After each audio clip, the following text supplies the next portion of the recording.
Hello students, स्वागत है आपका मैग्नेट ब्रेन्स हिंदी पर। मेरा नाम है अवनीश त्रिपाठी। तो एक बहुत ही इंपॉर्टेंट न्यूज के साथ, एक गुड न्यूज के साथ मैं आपके सामने उपस्थित हूं मैग्नेट ब्रेन्स हिंदी पर, जिसके लिए आप बार बार स्टूडेंट्स रिक्वेस्ट कर रहे थे कि सर अर्थशास्त्र या इकोनॉमिक्स की क्लास भी शुरू की जाए। तो आज मैं आपके सामने ये बताने आया हूं कि फाइनली हम इकोनॉमिक्स क्लास 12th की क्लासेस शुरू करने जा रहे हैं। अर्थशास्त्र के जो महत्वपूर्ण पूरे सब्जेक्ट में, जितने विषय में जितने भी चैप्टर्स हैं, वो सारे के सारे चैप्टर्स हम एक एक करके आपके सामने लेकर आएंगे। आज के इस सेशंस में हम क्लास 12 इकोनॉमिक्स का जो पूरा सिलेबस है उसको डिस्कस करने वाले हैं कि किस तरह से आप अपनी परीक्षाओं में किन चैप्टर्स को तैयार करके अच्छे नंबर ला सकते हैं और आगे हम किस तरीके से आपके पूरे सिलेबस को कवर करने वाले हैं। तो ये सारी चीजें आपको मैग्नेट ब्रेन्स हिंदी पर बिल्कुल निःशुल्क मिलने वाली हैं, क्योंकि मैग्नेट ब्रेन्स हिंदी एक ऐसा प्लेटफॉर्म है जहां घर बैठे आप कक्षा 6 से 12 तक के लिए किसी भी स्टेट बोर्ड या सीबीएसई बोर्ड की पढ़ाई बिल्कुल निःशुल्क कर सकते हैं। तो इसी क्रम में जो अर्थशास्त्र कक्षा 12 यानी इकोनॉमिक्स है, उसकी पूरी विषय सूची आज हम डिस्कस करने वाले हैं कि कौन कौन सी जो किताबें हैं वो आपके लिए जरूरी हैं, कौन कौन सी किताबें उसमें लग रही हैं जो सीबीएसई ने प्रिस्क्राइब की हैं, और उसमें कौन कौन से एक एक करके चैप्टर्स हैं। ये सारी चीजें आज हम इकोनॉमिक्स के इस ओवरव्यू में देखने वाले हैं। तो आइए स्टार्ट करते हैं। आपको पता है कि जो इकोनॉमिक्स है इसको पहले दो भागों में बांटा गया था, समष्टि और व्यष्टि, यानी कि माइक्रो और मैक्रो। लेकिन सीबीएसई ने अपने सिलेबस को रिवाइज किया है और रिवाइज करने के बाद फिर क्या किया, समष्टि अर्थशास्त्र और इंडियन इकोनॉमिक डेवलपमेंट यानी भारतीय आर्थिक विकास जो है उसको एक साथ कर दिया, जो 11th में पहले लगा करती थी। तो उसी पैटर्न पर हम पूरे सिलेबस को समझेंगे। जो टर्म 2 एग्जामिनेशंस थे जो पहले हो रहे थे, जो उसका पूरा सिलेबस था वो तो अपनी जगह था, लेकिन हम पूरे सिलेबस को एग्रीगेट फॉर्म में जो सीबीएसई के लिए इंपॉर्टेंट है वो देखेंगे, एनसीईआरटी के आधार पर देखेंगे कि क्या क्या चीजें हम इसमें कवर करने जा रहे हैं। अब देखिए, समष्टि अर्थशास्त्र का परिचय, ये कक्षा 12 की एक इंपॉर्टेंट बुक है। इसमें जो चैप्टर्स हैं, इसमें सबसे पहले जो है परिचय यानी इंट्रोडक्शन की बात की गई है। परिचय में आपको बताया जाएगा कि किस तरह से समष्टि अर्थशास्त्र का मतलब क्या है, अर्थशास्त्र का मतलब क्या है, समष्टि और व्यष्टि अर्थशास्त्र यानी माइक्रो और मैक्रो में अंतर क्या है, समष्टि का मतलब क्या होता है, एग्रीगेट, जहां पर सारी चीजें एक साथ मिला दी जाती हैं, वो समष्टि अर्थशास्त्र कहलाता है। तो ये एक बहुत बड़ा इंपॉर्टेंट इंफॉर्मेशन है। इसके बाद राष्ट्रीय आय का लेखांकन, जिसको हम क्या बोलते हैं, अकाउंटेंसी ऑफ नेशनल इनकम, यानी नेशनल इनकम को कंप्यूट करना, ये बहुत बहुत इंपॉर्टेंट चैप्टर है। यानी राष्ट्रीय आय क्या है, आपने बार बार सुना होगा, जीडीपी क्या है, जीएनपी क्या है, नेशनल इनकम या राष्ट्रीय आय क्या है, उस राष्ट्रीय आय को निकालने की विभिन्न पद्धतियां क्या हैं, उन तीन इंपॉर्टेंट जो मेथड्स यानी इनकम मेथड, एक्सपेंडिचर मेथड, ये सारी वैल्यू एडेड मेथड, ये सारी चीजें हम देखेंगे, है ना, कि आय विधि क्या है, व्यय विधि क्या है ना। तो इन अलग अलग मेथड से पूरे राष्ट्रीय आय के लेखांकन को देखेंगे। इसके बाद मुद्रा और बैंकिंग, जो बहुत ही महत्वपूर्ण चैप्टर है अपने आप में, मनी एंड बैंकिंग जिसको अंग्रेजी में कहते हैं, कि मुद्रा क्या है, मुद्रा के आने से पहले की स्थिति क्या थी, मुद्रा का मतलब क्या है, इसके अलावा बैंकिंग क्या है, वाणिज्यिक बैंक और कमर्शियल बैंक, जो वाणिज्यिक बैंक और केंद्रीय बैंक है, इसमें अपने आप में क्या अंतर है, ये सारी चीजें महत्वपूर्ण रूप से देखेंगे। आय और रोजगार का निर्धारण यानी determination of income and employment, ये भी बहुत महत्वपूर्ण चैप्टर है कि किस तरह से पूरे अर्थव्यवस्था में जो एग्रीगेट डिमांड यानी समग्र मांग और समग्र पूर्ति की जो एक साथ मेल होता है, तो उससे आय और रोजगार का निर्धारण होता है। ये एक बहुत इंपॉर्टेंट चैप्टर है, इस चैप्टर को भी देखेंगे। इसके अलावा सरकारी बजट और अर्थव्यवस्था, अगेन वेरी इंपॉर्टेंट चैप्टर, की गवर्नमेंट बजट क्या है, इससे रिलेटेड इकोनॉमिक में क्या फर्क पड़ता है। और इसके अलावा जो ये आय, मुद्रा और बैंकिंग में एक चीज आपको और यहां पर पढ़नी होती है, जिसको हम कहते हैं मौद्रिक नीति। इसको कहते हैं मौद्रिक नीति, जिसको अंग्रेजी में कहते हैं मॉनेटरी पॉलिसी। तो किस तरीके से ये जो पूरे देश में मुद्रा का प्रसार है, जो मनी सप्लाई है, उसको कैसे कंट्रोल किया जाता है, इसको कंट्रोल करने के लिए रिजर्व बैंक या केंद्रीय बैंक कौन कौन से मात्रात्मक और गुणात्मक उपाय करती है, जिसको क्वांटिटेटिव या क्वालिटेटिव मेजर्स कहते हैं, इसमें देखेंगे। जब आप सरकारी बजट और अर्थव्यवस्था में आते हैं तो यहां आपको पढ़नी होती है राजकोषीय नीति। राजकोषीय नीति, यह भी अपने आप में एक बहुत महत्वपूर्ण चैप्टर है। तो राजकोषीय नीति में हम देखते हैं कि सरकार बजट से संबंधित कौन कौन सी नीतियां या पॉलिसीज बनाती है। इसके अलावा अर्थव्यवस्था में वो किस तरीके से, अगर मंदी का दौर है या बहुत ज्यादा महंगाई का दौर है, तो उसको कैसे कंट्रोल करने का प्रयास करती है। फिर लास्ट में देखेंगे खुली अर्थव्यवस्था, समष्टि अर्थशास्त्र यानी ओपन इकोनॉमी क्या है, फॉरेन ट्रेड कैसे होता है, किस तरह से दुनिया में हम जो पूरी दुनिया का जो बैलेंस ऑफ पेमेंट है यानी कि भुगतान शेष है, ठीक है ना, फॉरेन एक्सचेंज है, जो ये किस तरीके से मैनेज किया जाता है, कैसे ये देश में आता है, भुगतान भुगतान शेष में फिर आप बैलेंस ऑफ ट्रेड भी देखेंगे जिसमें आप व्यापार शेष देखते हैं। तो ये सारे महत्वपूर्ण चीजें खुली अर्थव्यवस्थाओं में आती हैं, यानी जब अर्थव्यवस्था पूरी दुनिया की अर्थव्यवस्था के साथ इंटीग्रेट होती है या मिलती है, उससे संबंधित जो जो कंसेप्ट आएंगे वो इसमें देखेंगे। तो कुल मिला के ये 6 बड़े महत्वपूर्ण चैप्टर्स हैं जो आपको समष्टि अर्थशास्त्र वाले चैप्टर्स में देखने के लिए मिलेंगे, समष्टि अर्थशास्त्र वाले बुक में देखने के लिए मिलेंगे। परिचय, राष्ट्रीय आय का लेखांकन, मुद्रा और बैंकिंग, आय रोजगार के निर्धारण, सरकारी बजट और अर्थव्यवस्था, खुली अर्थव्यवस्था, ये आप मेरे साथ इंपॉर्टेंट रूप से देखने वाले हैं। ठीक है, अच्छा आगे देखते हैं। फिर आता है ये किताब जो पहले क्लास 11th में लगा करती थी, भारतीय अर्थव्यवस्था का विकास। इसको हम मुख्य रूप से अब क्लास 12th में देखेंगे और यहां पर आप देखेंगे कि इसके कई यूनिट्स हैं। तो इसका इकाई 1 यूनिट 1 जो है इसका हेडिंग है विकास नीतियां और अनुभव। ये 1947 से 1990 तक यानी 1947 से 1990 तक की बात करेगा। यानी इसका सबसे पहला जो चैप्टर आता है India on the eve of independence, यानी कि जब आजादी हमको मिली, स्वतंत्रता की पूर्व संध्या पर भारतीय अर्थव्यवस्था। जब हमको आजादी मिली तो देश की आर्थिक स्थिति कैसी थी, देश में अंग्रेजों ने अर्थव्यवस्था को किस तरह से चौपट किया था, किस तरह से हम केवल एक एक्सपोर्टर ऑफ रॉ मटेरियल बन गए थे, यानी कैसे कच्चा माल का निर्यात हम करते थे और जो बनी हुई वस्तुएं थी उसका आयात करना ही हमारी एक तरह से कह सकते हैं नियति बन चुकी थी। हमारे जितने कॉटेज इंडस्ट्रीज, जितने छोटे छोटे लघु उद्योग तो सब खत्म हो चुके थे और देश की अर्थव्यवस्था बहुत ही खराब स्थिति में थी। उसके क्या कारण थे ये सारी इस चैप्टर में देखेंगे। बड़ा इंपॉर्टेंट एक हिस्टोरिकल पर्सपेक्टिव है। इसके बाद भारतीय अर्थव्यवस्था 1950 से 90 तक रही कैसे, यानी कहने का मतलब यह है कि जब हमारे हाथों में सत्ता आई तो हमने क्या क्या किया। हमने कैसे प्लानिंग कमीशन यानी योजना आयोग का गठन किया, हमने नेशनल डेवलपमेंट काउंसिल यानी कि भारतीय विकास परिषद, राष्ट्रीय विकास परिषद का गठन किया, हमने कैसे पंचवर्षीय योजनाएं यानी 5 ईयर प्लान्स लगाने शुरू किए, बीच में समस्या आई तो प्लान हॉलिडे भी किया और 1 वर्षीय योजनाएं भी लागू की।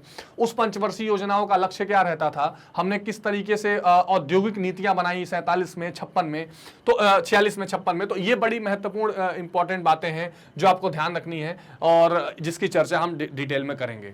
इसके बाद इकाई 2 यूनिट 2 आता है और इसमें आर्थिक सुधार 1991। ये ऑल टुगेदर एक नया पर्सपेक्टिव बनता है कि जब भारत में 1990-91 के आसपास बहुत ज्यादा आर्थिक मंदी आती है, हमारा सोना गिरवी हो जाता है और हमको इंपोर्ट एक्सपोर्ट करने के लिए कुछ बच नहीं जाता है पैसा, तो उस समय हम क्या करते हैं, दौड़े दौड़े हम क्या करते हैं, विश्व बैंक और इंटरनेशनल मॉनेटरी फंड यानी कि IMF जिसको कहते हैं वहां पर जाते हैं और वो हमको सजेस्ट करते हैं कि आपको कुछ स्ट्रक्चरल रिफॉर्म करने होंगे और उन रिफॉर्म्स यानी सुधारों को हम जब लागू करते हैं तो उसमें 3 सुधार आते हैं। उदारीकरण जिसको अंग्रेजी में कहते हैं लिबरलाइजेशन, निजीकरण जिसको अंग्रेजी में कहते हैं प्राइवेटाइजेशन और वैश्वीकरण जिसको अंग्रेजी में कहते हैं ग्लोबलाइजेशन।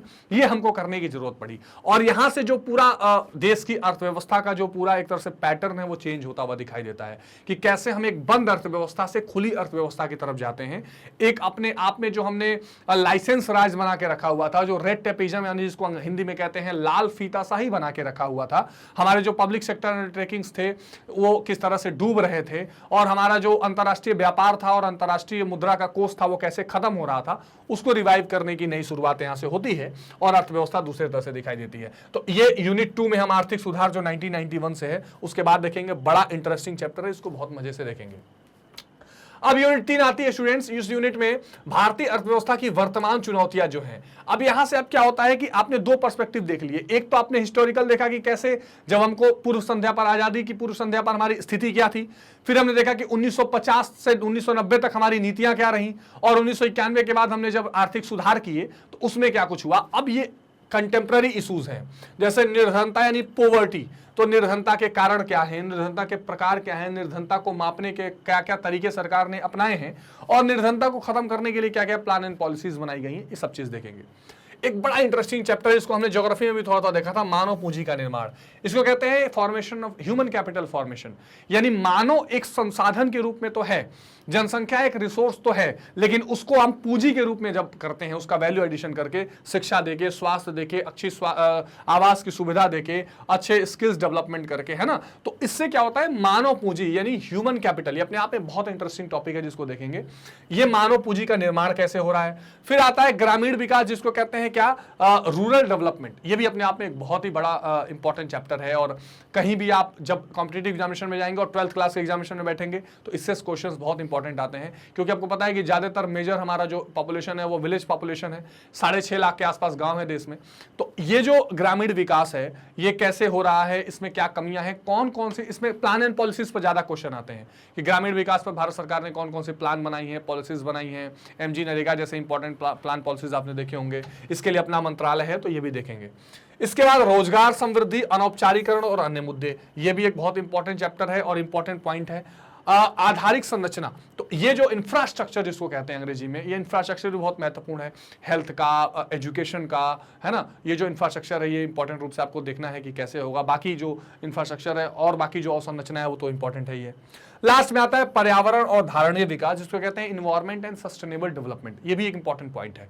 सस्टेनेबल डेवलपमेंट का मतलब होता है कि कैसे पर्यावरण को ध्यान में रखते हुए विकास किया जाए, सीधी सी बात। यानी केवल आप आज का विकास ना करें बल्कि आने वाली जो पीढ़ियां हैं उसके भी विकास को, उसके भी हितों को ध्यान में रखते हुए आगे की कदम उठाएं। ये एक बहुत इंपॉर्टेंट पॉइंट है जो इस चैप्टर में आपको देखने के लिए मिलेगा। तो कुल मिला के ये जो 3 और लास्ट में चौथी इकाई है, भारत और उसके पड़ोसी देशों का तुलनात्मक विकास। तो जैसे भारत के आसपास जो देश हैं, पाकिस्तान, श्रीलंका, बांग्लादेश, भूटान, नेपाल, ये जो देश हैं इनके साथ भारत के क्या संबंध रहे हैं, चीन कैसे या इनके और उनके विकास के पद्धति में अंतर रहा है। आप चीन के साथ कंपेयर करेंगे, देखेंगे माओ और पोस्ट माओ काल में कैसे चीन ने अलग अलग तरह की नीतियां अपनाई, क्या क्या उसने तरीके विकास के अपनाए, भारत ने क्या अपनाए। इसके अलावा अगल बगल के देशों के साथ जो संबंध है, ऑर्गेनाइजेशन जो बनाए गए हैं, सार्क जैसे और इस तरह के दक्षेश जैसे, ये सारे इंपॉर्टेंट चीजें आप इस इकाई में पढ़ेंगे। कुल मिला के आप जो भारत का जो आप कह सकते हैं कि भारतीय अर्थव्यवस्था का जो विकास का पूरा क्रम है आजादी के बाद, उस पूरे क्रम को देखेंगे इस दूसरे बुक में। तो पहली बुक में जहां पर आप समष्टि अर्थशास्त्र थोड़ा सा टेक्निकल मामला देखेंगे कि आय और रोजगार का निर्धारण कैसे होता है, नेशनल इनकम कैसे मापा जाता है, मनी एंड बैंकिंग का सिस्टम कैसे काम करता है, वहीं आप इस दूसरी बुक में थोड़ा सा विश्लेषण करके देखेंगे कि अर्थव्यवस्था का नेचर क्या है, हमारी इकोनॉमी का किस तरह का, हमारी इकोनॉमी के काम करने का तरीका क्या है, या हमारी इकोनॉमी किस तरह की रही है। हमारी इकोनॉमी, हमने जब आजादी पाई तो हम कैसे, हमने एक समाजवादी धारणा रखते हुए मिश्रितवादी अर्थव्यवस्था को अपनाया, यानी मिक्स्ड इकोनॉमी को चूज किया, उसके क्या क्या रिजल्ट देखने के लिए मिले। ये सारी महत्वपूर्ण बातें आपको इसमें दिखाई देंगी। तो ये बहुत इंपॉर्टेंट पॉइंट है जो आपको ध्यान में रख के चलने हैं। तो एक बार और क्विक रिवीजन में आपको चैप्टर्स का करा देता हूं। समष्टि अर्थशास्त्र में परिचय, राष्ट्रीय आय का लेखांकन, मुद्रा और बैंकिंग, आय और रोजगार का निर्धारण, सरकारी बजट और अर्थव्यवस्था, खुली अर्थव्यवस्था, समष्टि अर्थशास्त्र, ये चीजें आपको दिखाई देंगी। इंडियन इकोनॉमिक डेवलपमेंट में आपको दिखाई देगा स्वतंत्रता की पूर्व संध्या पर भारतीय अर्थव्यवस्था, 1950 से 1990 तक, एक ये भाग है।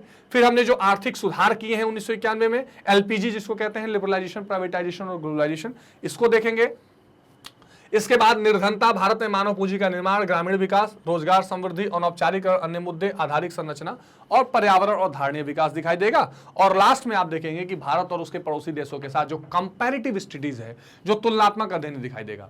अब बात करते हैं कि हम इस पूरे सिलेबस को कवर कैसे करेंगे। तो देखिए, पूरे सिलेबस को हम कवर करेंगे 2-3 तरीके से, जैसे हम अन सब्जेक्ट करते हैं। एक, हर सब्जेक्ट, हर चैप्टर का हम कंप्लीट चैप्टर रिवीजन करेंगे, पूरे एक वन शॉट में पूरे चैप्टर को पढ़ने का प्रयास करेंगे। फिर हर चैप्टर के छोटे छोटे टॉपिक्स बनाकर उसको समझने का प्रयास करेंगे। जैसे मान लीजिए राष्ट्रीय आय है तो उसमें जीडीपी अलग से देखेंगे, जीएनपी अलग से देखेंगे, है ना। कैसे जीडीपी एनएनपी बनके राष्ट्रीय आय बनती है, इसका एक अलग कंसेप्ट देखेंगे। उसके न्यूमेरिकल्स को अलग भाग में देखेंगे। मनी एंड बैंकिंग है तो मुद्रा क्या है, इसको अलग से देखेंगे। मुद्रा प्रसार या मनी सप्लाई क्या है, इसको अलग से देखेंगे। मनी सप्लाई को प्रभावित करने वाले कारण क्या क्या हैं, इसको अलग से देखेंगे। तो एक तो आपको कंप्लीट चैप्टर रिवीजन, फिर छोटे छोटे शॉर्ट वीडियोस, फिर हम करेंगे इनके एनसीईआरटी सॉल्यूशंस और महत्वपूर्ण एमसीक्यूज। इसके अलावा मोस्ट इंपॉर्टेंट क्वेश्चंस भी देखेंगे। और ये सारी चीजें आपको बिल्कुल निःशुल्क मैग्नेट ब्रेन्स हिंदी पर मिलती रहेंगी, ठीक है। तो अर्थशास्त्र के लिए बार बार स्टूडेंट्स ये कह रहे थे कि सर अर्थशास्त्र की क्लासेस शुरू होनी चाहिए, तो ये गुड न्यूज आपके लिए आ रहा है। सिलेबस का ओवरव्यू मैंने आपको दे दिया। क्लास 12 के जितने भी स्टूडेंट्स हैं बिल्कुल मन लगा के अब तैयार हो जाइए।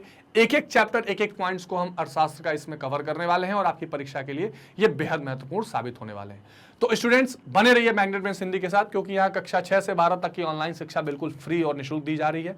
बस आपको लाइक, शेयर और सब्सक्राइब करते रहना है और सारी के सारा जो पढ़ाई है, सारे के सारा जो कंसेप्ट है वो आपको free of cost complete syllabus का कवरेज मैग्नेट ब्रेन्स हिंदी पर मिलता रहेगा, ठीक है। तो मिलते हैं आपको अगले सेशंस में इंपॉर्टेंट वीडियोस के साथ। तब तक अपना बहुत ध्यान रखिए। Take care, good bye.